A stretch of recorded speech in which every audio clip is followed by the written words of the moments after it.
Rich people, saat ini saya berada di Raja IT Studio yang luar biasa dan hari ini kita akan ngebahas tentang raksasa bisnis IT dan tentunya Anda bisa menggali informasi bagaimana seorang CEO dan founder daripada Airmas Group memimpin perusahaannya hingga mencapai top revenue, top line sampai mencapai triliunan ya. Jadi hari ini kita akan ngobrol-ngobrol dan semoga bisa menjadi sebuah motivasi untuk Anda pecinta dunia IT agar bisa membangun gurita bisnis di dunia teknologi informasi. Langsung saja kita lihat CEO Talk bersama Basuki Surojo.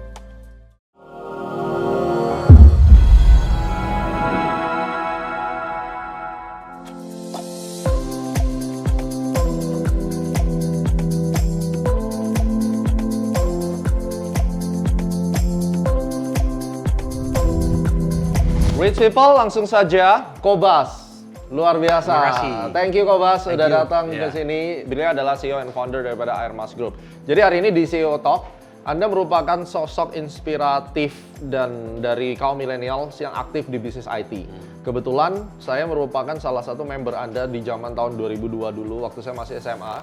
Jadi beliau ini punya yang namanya Warnet Game Counter Strike dulu, itu rame banget dan itu keren banget di Barracks namanya ya, itu dekat rumah saya dan Anda taruh banyak tembak-tembak di situ kan, itu satu-satunya. Ya saya waktu itu wah luar biasa, ini saya selalu main dan hari ini kita bisa ngobrol nih.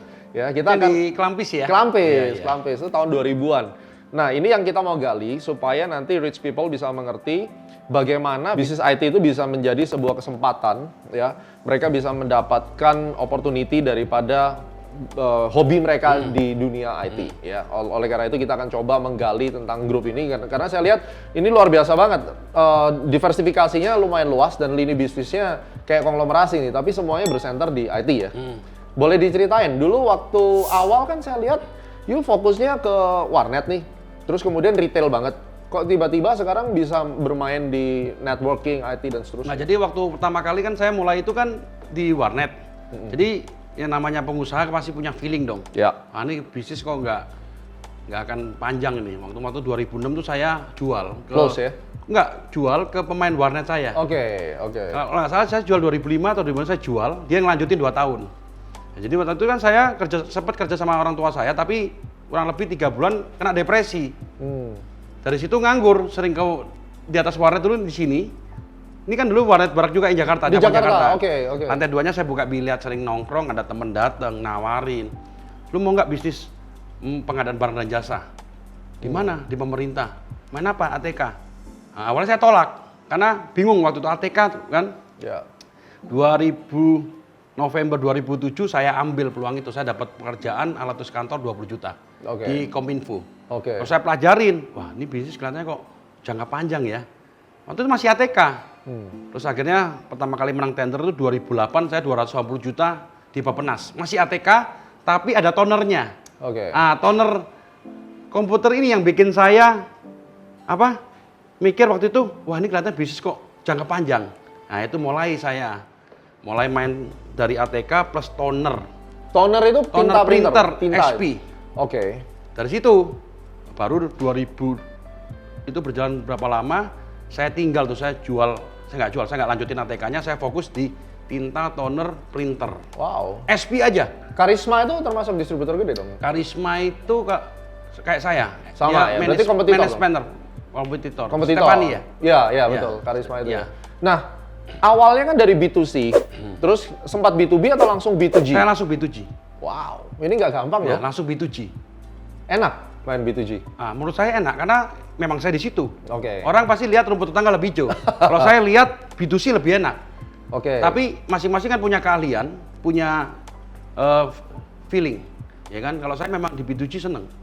Jadi main bisnisnya adalah supplier ya, distributor supplier pemerintah untuk awalnya. Ya, awalnya. Terus masuk ke firewall, network system segala macam itu gimana? Ya berkembang kan, dari 2012 saya pertama kali ditunjuk jadi MD-nya Brother. Printer masih. Printer Brother, ya. Printer. Itu omset masih kecil lah ya. Triggernya itu 2016, pada waktu dibukalah e-katalog. Jadi pengadaan barang jasa dari manual, LPS-nya tiba-tiba e-katalog. Itu yang booming kan e-katalog? Iya, itu dari itu saya omset langsung growing 100%. Nah itu dari yang ngerti main server, mulai rekrut orang kan harus ada barangnya, kalau nggak itu nggak bisa jualan kan. Betul. Akhirnya itu mulai main server, main semuanya. Sekarang kita mulai main malah ke software house dan retail online. Programmer, developer nggak ya? Iya. Oh, main juga. Kita ada tim kurang lebih 20 orang. Jadi kalau kita lihat ya, ada Airmas Group ini di bawahnya ada Raja IT gitu. Ya, jadi Airmas Group ini kan holding. Oke. Nah, Raja IT ini khusus untuk yang B2C. Oke. Jadi B2C e-commerce, ya kan? Oke. Terus kita di bawah namanya PT Armindo. Terus kita ada distributor SIP juga. Kita distributor untuk Fargo, Panasonic. Terus kita untuk Honeywell. Termasuk service centernya ya? Service center PT sendiri lagi. sendiri. Tapi grupnya di ini. Itu Raja IT. Sama lagi nanti akan launching nanti bulan ini namanya Raja Store.id. Itu marketplace kayak Tokopedia. Jadi Anda ngincar marketplace juga akhirnya? Iya. Oke. Tapi untuk pemerintah dulu tahun ini. Tapi tahun depan kita akan buka untuk jadi pemerintah bisa beli langsung melalui marketplace itu berarti ya? Kenapa dia harus ke marketplace? Nah itu kita ngikutin kebijakan dari pemerintah aja. Supaya mengurangi korupsi kali ya? Iya. Bisa langsung. Terus kalau yang Airmas, PT Airmas itu murni komersial. Kita jual ke pemerintah dan swasta semua. Jadi komersial dan consumer. Ada brand Ayo itu apa? Nah, jadi Ayo Klik itu portal yang kita bikin untuk yang B2G tadi yang e-katalog itu. Oke, namanya Ayo Klik. Ya. Terus ada Ayo Mall juga kan? Ayo Mall nanti akan jadi Raja Store. Konsep Walmart itu. Rajastore.id itu nanti. Nanti itu akan jadi Rajastore.id, marketplace kita. Kalau kita lihat ya, bisnis yang dijalankan Airmas ini kan Red Ocean ya. Kenapa pilih Red Ocean? Ketika semua orang tuh mati-matian di Red Ocean, kunci suksesnya apa? Anda sebagai CEO bisa melihat, oke, gue bisa survive nih di Red Ocean nih. Karena kalau saya lebih seneng main di Red Ocean karena lebih gampang saya pelajarin. Jadi kalau saya Blue Ocean kan saya mesti research, mesti butuh waktu yang lama. Memang cuannya lebih besar, tapi tipikal saya seneng tanding di lapangan aja. Karena saya orang lapangan, jadi senangnya perang di lapangan. Red Ocean. Kalau di lapangan udah jelas, misalnya kita mau main ini udah ada pemainnya dan pemainnya enak semua. Kenapa saya nggak jadi satu mereka? Siapa tahu saya lebih dari mereka. Itu keuntungan dari Red Ocean. Tapi kan tidak ada salahnya selama kita bisa bikin sesuatu lebih dan bisa sebanding dengan mereka. Mantap. Red Ocean itu guys, itu adalah pertarungan di mana semuanya kompetitor sejenis jadi satu. Kalau Astronaci kita kan mainnya di Blue Ocean. Blue Ocean, karena nggak ada kompetitor. Completely kita harus research niche market. Berarti kan kalau ini kan dia bener-bener kayak semua orang fight ya tetangga harga berapa, sehingga saya pernah baca Yuk punya statement adalah ya banting aja harga, kan begitu. Nah tapi kalau kita banting harga gimana kita bisa dongkrak? Nah jadi kalau saya di consumer itu pasti banting harga tapi pelayanan. Even di government sekarang kita mainnya di services. Makanya kita bikin namanya Ayo Service itu untuk supaya orang kalau beli dari saya dari hulu sampai hilir saya layanin. Berarti mainnya hulu hilir juga kan di sini. Kompetitor peer to peer ya. Kalau kita bicara Indonesia dan regional, siapa yang Anda lihat comparing? Kalau kita bicara secara financial performance, tentu kita punya target top line misalnya. Bineka ya. Kalau secara face to face sekarang Bineka. Oke, nah strategi apa yang supaya kita bisa menang daripada Bineka ketika dia punya SEO bagus dan kemudian top of mind-nya, walaupun memang kita tahu sometimes brand-brand itu lebih mahal ya. Apa yang membuat Airmas Group ini bisa nge-beat? Jadi kalau di B2G beda gaya ya, kalau di consumer pasti harga sama branding. Tapi kalau di B2G, B2B services. Jadi kita harus kasih pelayanan yang bagus, barang yang dijual asli. Itu lebih penting dibanding ancur-ancuran harga. Kalau mereka udah percaya, rata-rata mereka harga beda tipis pun akan beli ke kita. Revenue share-nya berapa sih B2G-nya dari total grup ini? Kita kalau B2G 80%. 80% saat ini. 20% yang retail ya? 2019 80%. Wow. 20%-nya B2B sama retail sama online. Jadi kalau misalnya kita bicara untuk pemula yang masuk di bisnis IT dan mereka mau masuk ke B2G nih contohnya, apakah mereka bisa berafiliasi sama Raja IT atau Raja IT sekarang udah memegang market share yang besar sehingga tidak ada pemain baru yang bisa masuk? Apakah Anda membuat peluang buat mereka? Ya, kalau di B2G kan saat ini kan sistemnya bisa daftar di portal LKPP. Nah, tapi kita kalau kamu punya produk yang bagus itu bisa bekerja sama sih. Tapi kalau mau masuk sendiri bisa nanti tinggal bisa register di LKPP. Itu open kok LKPP. Penyedianya sekarang banyak. Terakhir tuh masih udah ada 28, mungkin saat ini akan nambah lagi. Nah, semakin banyak, semakin erosion, semakin. Pada waktu aku gabung itu masih 8. Terus 2020 kemarin 28. Saatnya akan banyak lagi. Salah satu tips strategi marketing ya, kalau kita bicara manajemen sama marketing dulu. Marketing untuk orang bisa masuk di bisnis IT yang larinya hulu hilir. Kalau dari Airmas Group itu konsep marketingnya seperti apa? Kalau kita fokusnya di user dulu. User. Jadi kalau kita udah pegang user, otomatis nanti brand akan cari kita. Tapi kalau kita langsung ke brand, susah jualnya. Tapi kalau kita kuat di user, kayak kita kuat di user, banyak customer kita yang gede-gede, itu pasti tidak langsung prinsipal akan cari kita. Berarti aset Anda adalah klien Customer, itu. yes. Dan how to get them? Tadi itu nyeles, kita harus kasih pelayanan yang bagus, service yang Anchor bagus. client nih jadinya. Ya. Dan kita kasih benar-benar maksudnya pelayanan kayak contoh misalnya paling gampang kalau klien lagi ulang tahun kita ucapin selamat ulang tahun. Itu aja ngaruh ya? Itu udah sangat pengaruh karena udah beda, perhatiannya beda. Ya. Itu yang kita selalu lakuin. Holistic approach. Yeah. Nah, termasuk kita juga sales kita juga kita ajarin untuk lebih memberikan service yang baik pada klien. Itu kalau di B2G ya. Ya. B2G sama B2B mirip. Tapi kalau B2C udah hancurin harga lah. Nggak ada lagi cara lain selain harga, pelayanan juga. Dan berapa persen importnya? Gede dong? Import saat ini kita lumayan banyak, karena kita juga distributor beberapa merek mobile ya. Griffin kita distributor tunggal, Momac dari Hong Kong distributor tunggal. Terus kalau HP sama Lenovo PC, laptop kita tier 1. Jadi kita langsung beli dari mana? Dari produsen, pabrik? Dari principal. Principal, Jadi kita nggak beli ke distributor lagi. Tapi kalau yang Panasonic, yang kita import tuh yang barang-barang mobile. Termasuk nanti ini kita jadi distributornya salah satu barcode itu import sendiri. Oke. Nah itu ngatur cash flow-nya gimana jurusnya? Cash flow-nya kita ngaturnya biasa istri sih. Ada meeting bulanan untuk secara cash flow. Biasanya ada budgetnya sih biasa. Maksud saya strategi cash flow di dalam bisnis IT kan Anda kan sekarang gede banget nih. Dari hulu hilir ya, mulai dari distributorship, terus kemudian network dan seterusnya. Cadangan cash flow itu biasanya seperti apa? Ya, tapi kalau kita biasanya bagi. Misalnya contoh Armindo, kita budgetin segini, kita nggak bisa main lagi. Jadi makanya kita tahun ini kita mengurangi untuk main distribusi. Oke. Nah, jadi kalau distribusi itu kan banyak hutang ya. Kalau di dunia IT kan hutang sebulan 2 bulan. Nah, kita jaga cash flow-nya sekarang mulai pindahin ke online, kasih harga lebih murah tapi cash. Jadi kalau online Anda nggak nyetok barang? Kalau online nyetok. Harus nyetok juga? Justru yang komersial kita terakhir nggak nyetok. Kita mau pindahin budget itu ke, kalau online nggak ada stok barang nggak mungkin. Distribusi nggak mungkin. Tapi kalau komersial itu order ada, dan kita udah forecast kan. Barang kelihatannya ini, baru kita beli sesuai dana kita. Kalau nggak gitu, bonyok juga cash flow-nya. Jadi nggak bisa kita cuma punya marketplace, terus kemudian begitu ada order baru kita ngambil. Nggak bisa. Jadi gudang punya harus banyak gudang. Ada 3.000 meter.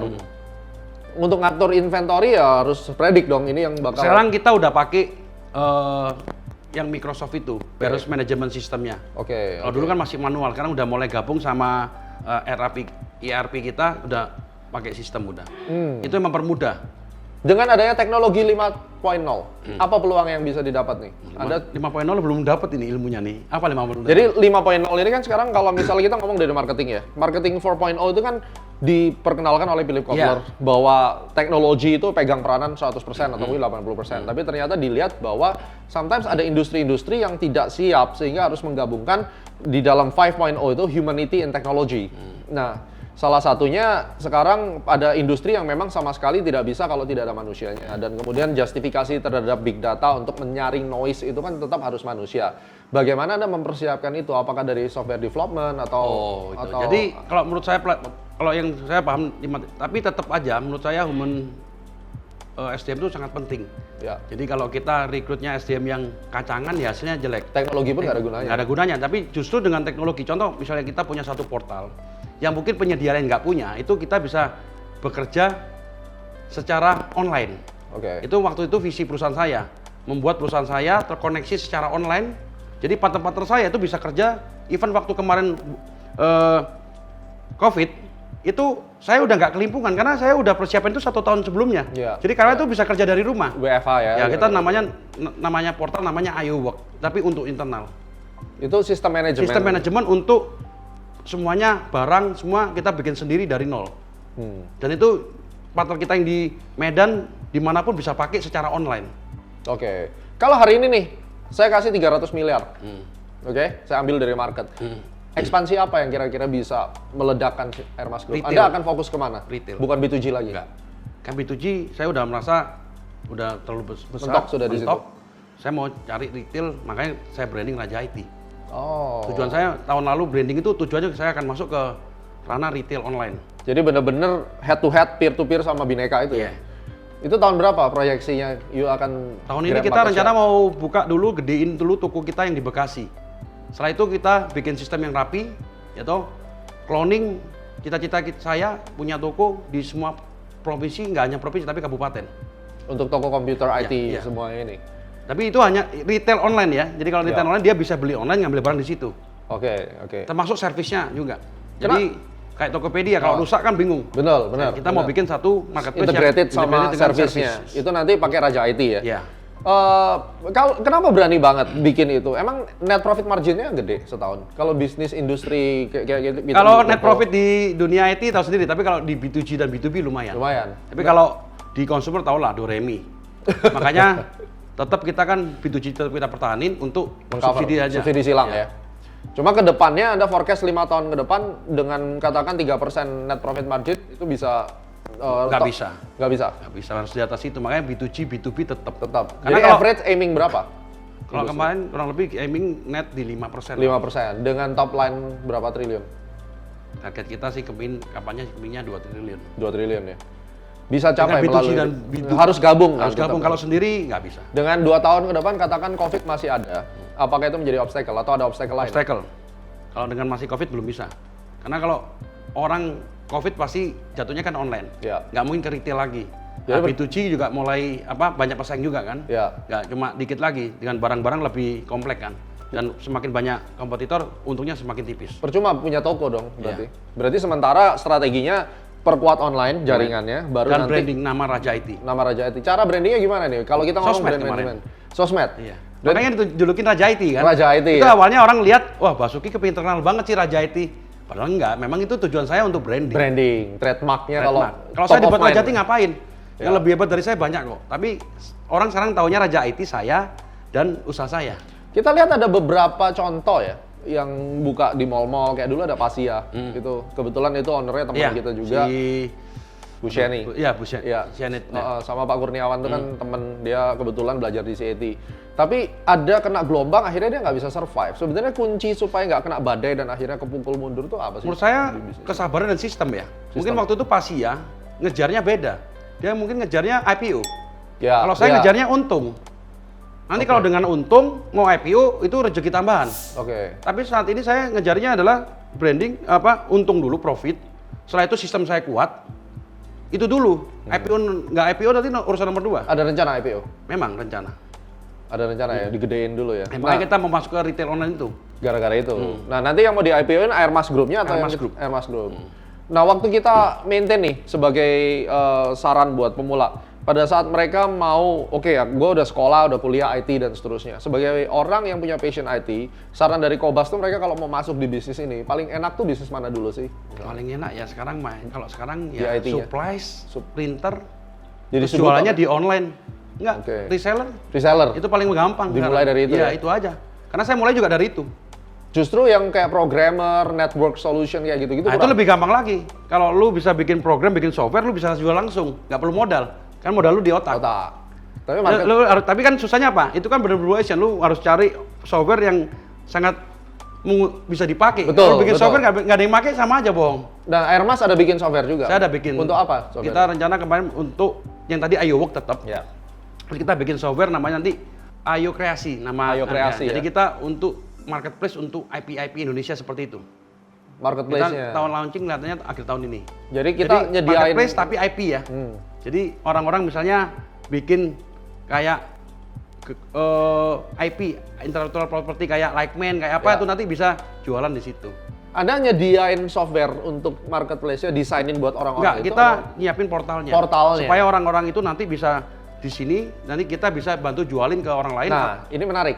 Kalau seandainya nih punya portal, habis itu orang titip jual, itu charge berapa persen? Itu belum kepikir masih. Kita baru bikin portalnya dulu. Tapi nanti kita bisa kerjasama untuk merchandise-nya dan lain-lainnya. Berarti kan larinya nanti secara massal, Anda akan jadi e-commerce marketplace dengan percentage sharing daripada penjualan. Itu kan income-nya kan. Tahun berapa mau IPO rencana? Karena yang dengar Anda saat ini mostly investor loh. Jadi pada saat Airmas Group ini dengan Raja IT-nya invest, ini harusnya akan lebih menarik dari MTDL. Walaupun MTDL memang distributor udah lama. Cuma dengan adanya diversifikasi ini harusnya Menarik nih. Ada rencana kapan mau IPO? Moga-moga mungkin 2 tahun lagi lah. 2 tahun ya. Mantap, 2 tahun lagi. Tapi saya lihat Anda mulai masuk ke ranah yang sama sekali beda. Ada Raja Sei ini sekarang. Makanan. Jadi saya juga punya namanya Koba Store. Jadi Koba Store tuh main di Pekakas. Itu Home appliance gitu? enggak, Pekakas tapi khusus untuk B2G. Oh. Karena saya punya basic di B2G nih. Saya punya database kan. Ya, jadi waktu itu saya bikin salah satu penyedia e-katalog juga, tapi joinan sama temen. Jadi banyak temen saya yang ngurus. Saya cuma sebagai konseptor. Kamu buka ini aja, tapi saya memang ada saham di situ, tapi nggak banyak, ya toh. Tapi dia yang jalanin semua. Terus sekarang kemarin kita untuk revenue udah ngalahin secara e-katalog ya. Udah ngalahin kawan lama. Wow. 1 tahun. Wow. 1 tahun kita udah ngalahin kawan lama secara market share. Tahun lalu 2019 market share kita 34%. Oke. Jadi udah naik. Nah itu karena memang you punya big data. Ya, saya punya big data tuh, saya punya pengalaman di sistem tadi iWork dan dia tinggal copy paste doang. Oke. Nice. Kalau Raja Sei beda. Kalau Raja Sei karena kemarin selama pandemik ini ada salah satu anggota HIPMI Jakbar ngajakin, ya udahlah saya ikut aja lah gitu. Jadi masuk ke kuliner. Ya, kuliner, tapi saya sebagai sistem lagi, balik lagi nanti saya mikirin sistemnya. Kita mau bikin satu restoran yang pinter gitu. Jadi orang datang makan tanpa kasir. Tanpa kasir ya. Tapi dia secara operasional teman saya itu semua. Jadi memang Anda develop secara sistemnya. Karena saya memang hobi. Menarik guys ini. Menarik. Termasuk kalau contoh misalnya di iWork. iWork ini kan saya bikin tuh kan hampir dari 2016 ya saya develop ya. Rencananya saya ini ingin bikin satu nanti bagus dan saya akan jual lagi dengan sistem berbayar tapi untuk penyedia non kompetitor. Oke. Jadi misalnya Kak Bineka nggak mungkin bisa beli, tapi kalau misalnya dia penyedia mesin A, dia bisa beli dengan sistem subscription. Perkembangan IT untuk periode 5 tahun ke depan di Indonesia seperti apa? Menurut saya masih tetap ya. Tapi kan gara-gara work from ini banyak laptop habis semua di pasaran. Pengguna laptop ada berapa sih sekarang di Indonesia? Saya kurang tahu, tapi kemarin kita berapa banyak itu habis semua. Karena dengan work from home itu. Gara-gara itu ya? Tapi kalau saya lihat printer mulai merosot. Kenapa? Karena orang sekarang digital semua udah nggak perlu pakai printer, tunjuk gini saya aja rasa ya? akan 5 tahun ke depan akan berkurang. Karena semua sistem, kayak saya misalnya contoh saya develop IO HRIS. Itu untuk human resources kan. Saya nggak perlu ngeprint, saya semua dari orang rekrut, dari orang yang mau ngelamar kerja sama saya, itu semua online. Ya. Sampai keterima di saya semua online. Oke. Tapi kita belum jual. Tapi rencana kita tahun depan udah mulai jual yang itu. Nah, software kita itu. Softwarenya itu ya akhirnya. Dengan semua konglomerasi dari bisnis IT nih, tetap kan kita butuh yang namanya human resource. Bagaimana Anda manage dan bagaimana Anda melihat bonus demografi yang menurut survei itu banyak orang-orang yang kurang profisien ya, kompetensinya kurang. Tapi Anda hari ini saya lihat ada 600 lebih karyawan. Bagaimana Anda ngefilter dan mengedukasi mereka? Apakah ada training center sendiri atau bagaimana? Nah, tahun ini kita mulai bikin training center sendiri. Wajib ya? Wajib, karena kalau dulu kan saya ngajarin. Saat ini kan udah jadi YouTuber, udah nggak ada waktu lagi. Jadi sekarang saya mulai rekrut GM-GM yang berkompeten. Oke. Nah, kemarin kita baru rekrut satu direktur yang memang dia pengalamannya puluhan tahun di dunia yang mirip saya di IT. Otomatis nanti dia yang akan mendelegasikan lagi ke bawah. Tahun ini kita akan bikin satu training, jadi orang-orang yang hebat itu, yang potensial, kita akan trainingin.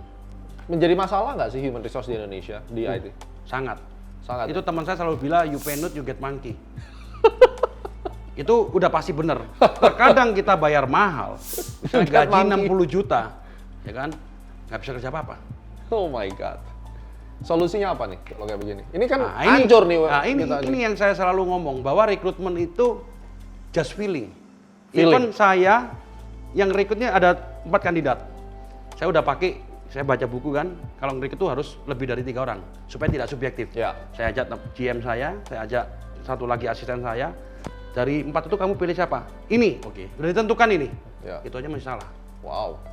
Jadi kemarin saya punya karyawan lama yang saya udah riset. Nah, sesuai Pak Gemani saya riset, dia tuh punya kelebihan yang direkrut dia tuh bagus semua. Oh. Karena karyawan yang bertahan di sini rata-rata yang kerjanya bagus terus lama. Kamu yang rekrut kemarin siapa? A. Ini rekrut siapa? A. Ada mungkin 10-15 orang, 20 orang yang rekrut A. Jadi kemarin saya tarik balik. Jeli ya dia ya? Ya karena nggak tahu dia dengan cara apa, tapi yang direkrut dia hampir semuanya sukses. Dari helpdesk bisa naik jadi sales, terus loyal, terus pintar semua. Wow. Itu makanya itu menurut saya rekrutmen itu feeling. Nggak bisa lagi kita pakai IP-nya berapa dan banyak sekali presentasinya bagus. Waktu kerja nggak bisa kerja teori doang gitu ya. Banyak sekali itu. Nah, apa kelemahan di sistem Indonesia? Karena di Astronaci sendiri gua ngerasain hal yang sama, setengah mati. Yang daftar itu setahun total lowongan masuk di Astronaci ada 46.000. Itu yang keterima paling cuma 20 orang, 30 orang dari kompetensi ya. Kira-kira kalau Kobas lihat, apa yang harus diperbaiki untuk kaum milenial sih? Pesan-pesan Anda kan pasti ada nanti one day daftar ke sini. Apa sih yang sebenarnya dibutuhkan Airmas Group ataupun company pada umumnya untuk orang itu dianggap bagus? Ya. Itu yang sampai hari ini saya nggak bisa bilang, nggak bisa cerita bagaimana. Karena gini, kalau dari segi misalnya lulus IPK lolos, skill lolos, mentalnya nggak bagus. Oke. Mindsetnya jelek, malas. Nah itu yang menurut saya harusnya. Tapi rata-rata orang yang giat, kurang pinter. Orang yang jujur, kerjanya bagus, nggak kadang-kadang mentoknya segini terus, nggak bisa lebih. Nah, orang yang di atas itu rata-rata malas. Kalau di level di bawah saya ya, nah itu yang kadang-kadang mau ngomong apa tuh agak susah saya. Nggak nyambung karena, tapi memang rata-rata ya feeling lagi balik-balik. Tapi kalau kalian misalnya punya skill yang bagus ya itu memang berkah lah. Jam kerja gimana? Karena banyak orang pintar tapi maunya jam 5 gua harus pulang gitu. Nah itu Kalau Tenggo kan ya. Susah maju itu. Susah maju ya. Tuh dengerin tuh. Banyakan orang kayak begitu, maunya duit lembur, pokoknya jam 5 kalau mau tahu gue pulang gitu. Susah maju. Susah maju. Di Airmas Group rata-rata mereka pulang jam berapa sih? Kalau yang staff-staff biasa ya Tenggo juga sih. Tapi kalau yang GM bisa jam 7, jam 8. Oke. Ya tetap ya. Mau nggak mau kadang direktur bisa jam 10 juga. Lama-lama kayak Jepang nih negara kita ya. Karena kalau kita malas di rumah ngapain juga. Tapi kalau memang Sabtu Minggu ya di rumah aja. Di rumah. Oke, very nice. Pesan-pesan buat pemain-pemain IT di Indonesia karena bisa jadi kan Anda akan menjadi leadernya, bener-bener rajanya yang sosok. Apa pesan-pesan buat teman-teman IT? Teman-teman IT jadi kolaborasi ya toh. Ya kan? Mungkin yang teman-teman baik saya tahu, tapi kalau yang kompetitor saya pasti nganggap saya musuh. Tapi saya nggak pernah nganggap musuh. Selalu ada kayak karena begitu. Saya selalu belajar dari kompetitor saya. Kalau saya nggak belajar dari kompetitor saya nggak mungkin kan. Tapi ada beberapa kompetitor ya sebagai teman juga. Tapi ada beberapa yang mungkin nganggap saya terlalu cepat, nggak mungkin. Tapi kenyataannya saya sudah sampai di sini. Dan kamu nggak pernah nyangka bahwa saya mungkin sekarang lebih dari kalian. Nyalip semuanya. Iya. Itu banyak yang ngomong, wah Basuki cepat banget ya gini. Padahal orang lihat saya santai. Padahal saya kerja pulang jam berapa. Lu banyak hatersnya juga bro? Banyak. Kalau untuk dari pemain IT. Banyak juga. Iya. Terus mereka gimana mengintervensi Anda dan gimana you hadapi? Bajak-bajakan karyawan lah. Oh, mainnya tapi karyawan saya nggak pernah dibajakin, saya yang bajakin karyawan mereka. Ini dunia IT saya sering dibilang katanya Basuki tukang bajak. Padahal saya nggak bajak, mereka yang daftar sendiri ke saya. Daftar. Ya, karena mungkin saya memberikan lebih, saya kasih mereka nyaman di sini. Karyawan saya di sini hampir 90 orang udah pernah ke luar negeri. Yang kerja di 3 tahun ke atas itu cita-cita saya karyawan saya harus bisa ke luar negeri semua. Sama Astronaci juga gitu. Yearly ya. Yang mungkin tidak dikasih ke orang lain. Ya, betul. Orang lain tiketnya dijual, uangnya dikantongin bos. Saya bagi. Perhatiannya mungkin karyawan saya yang awalnya cuma kerja sekarang udah bisa punya kos-kosan, tapi bisa lu galak mobil. Galak banget. Ya. Tapi karyawannya awet semua, bingung. Lucu ya, makin galak. Bingung ya? Gua juga terkenal galak. Iya, tapi karyawan saya awet semua. Anyway, kenapa bikin YouTube channel? Itu tidak sengaja aja. Nggak sengaja sejuta subscribernya. Ya, tapi itu kan karena momen. Tadi kan aku cerita, momen sangat penting. Gitu. Jadi awalnya kita bikin kan di rumah nganggur, work from home. Saya berbagi-bagi nasi itu satu hari dapat muri juga itu. Oke. Saya story banyak yang nyinyir juga, saya cuekin. Mulai terus ada lelang lukisan, saya ikut menang. Terus langsung Jumat menang, Senin centang biru. Itu Instagram. Nah, Instagram terus akhirnya gue pikir wah, ternyata sosmed ini very powerful ya. Nah, saya akhirnya collab sama Mbak Im Wong, giveaway, terus bikin YouTube yang lama, yang keluar negeri saya deletein semua. Awalnya inspirasi bisnis YouTube saya. Terakhir, kalau inspirasi bisnis kelihatannya kok terlalu idealis ya. Campur entertain. Makanya banyak entertain, ada komeng segala macam. Komeng, pelawak. Tapi saya banyak naik dari Mas Mbak Im Wong sama Pilar dan Lesti. Tapi berkat bantuan saya, Husein Nasimov yang kenalin. Mantap. 4 bulan 1 juta.